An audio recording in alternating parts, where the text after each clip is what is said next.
Ngunit kaming pinagkalooban ng kayamanang espiritual na ito ay tulad sa mga palayok na gawa sa putik, upang ipakilala na ang dakilang kapangyarihang ito ay sa Diyos at hindi sa amin. Kabi-kabilaan ang pagpapahirap sa amin, ngunit hindi kami nalulupig. Kung minsay nababagahbag, ngunit hindi kami nawawala ng pag-asa. Inuusig kami, ngunit hindi pinababayaan. Napapatumba kami, ngunit hindi lubusang nailulugmok. Nang magsimula si Miguel mag-work from home noong pandemic, pakiramdam niya parang ang bigat ng lahat. Mabagal ang kanyang laptop, madalas mawala ang internet connection, at sunod-sunod ang deadlines. Madalas niyang tanungin, kakayanin ko pa ba? Sa kanyang kalooban, may tinatago siyang takot at anxiety. Pinipilit niya magmukhang matatag para sa pamilya, kahit pakiramdam niya ay pinaghihinaan na siya. Isang gabi, matapos ang nakakapagod na araw niya, nabasa niya ang sinabi ni Pablo sa 2 Korinto, Kabanata 4, talata 7-9.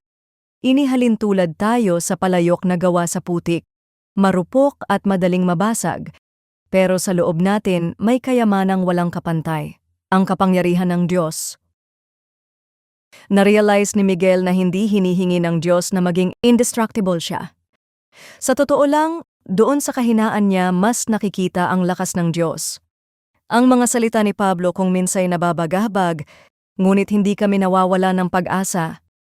Naging paalala sa kanya na ang pag-asa niya ay hindi galing sa sarili niyang tibay, kundi kay Kristo na nasa kanya. Sa panahon natin ngayon, sanay tayong mabuhay sa kultura na pinapakita palagi ang lakas, galing, at achievements. Pero ang totoo, hindi ang ating sariling lakas ang bumubuhay sa atin, kundi ang lakas mula sa Diyos. Hindi tayo nadidisqualify sa ating mga pagkukulang at kahinaan. Dahil sa mga iyon lalong nagiging maliwanag ang biyaya ng Diyos. Hindi tayo ang kayamanan. Si Kristo ang tunay na yaman. At dahil siya ay nasa sa atin, may pag-asa palagi tayo, kahit parang dinudurog na ang buhay natin. Ang Espiritu ang patuloy na bumubuhay at nagtataguyod sa atin. Saan mo pinakanararamdaman ang kahinaan mo? At paano mo nakikita na doon ipinapamalas ng Diyos ang kanyang lakas sa iyo? Ama, salamat dahil sa kahinaan ko, mas lalo mong pinapakita ang iyong lakas. Tulungan mo akong huwag itago ang aking pagiging marupok, kundi matuto akong ipagkatiwala ito sa iyo. Paalalahanan mo ako na si Kristo ang tunay na kayamanan na nasa loob ko at walang pagsubok ang makakaalis ng pag-asang meron ako sa Kanya.